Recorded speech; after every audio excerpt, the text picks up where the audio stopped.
Bona tarda. Ha arribat segurament el que per ells tots una tarda molt especial. La tarda on arriben els Reis i aquesta nit ens deixaran els regals perquè demà al matí els puguem disfrutar.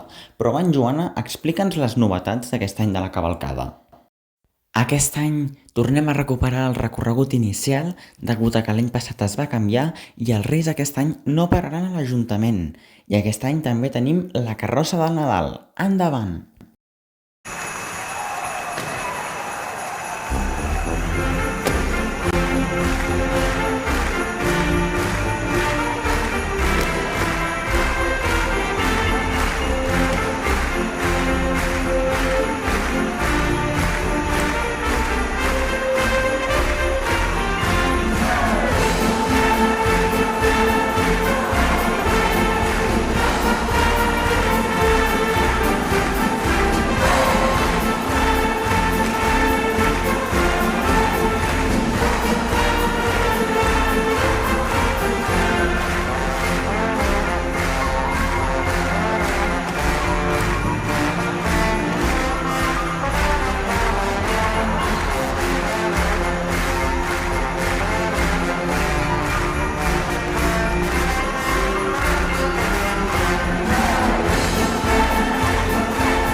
Moltes gràcies i avui a dormir aviat. I recordeu que esperem ja amb candeletes la festa major de Sant Vicenç a Sant Joan de Mar per poder-nos tornar-nos a veure. Fins aviat!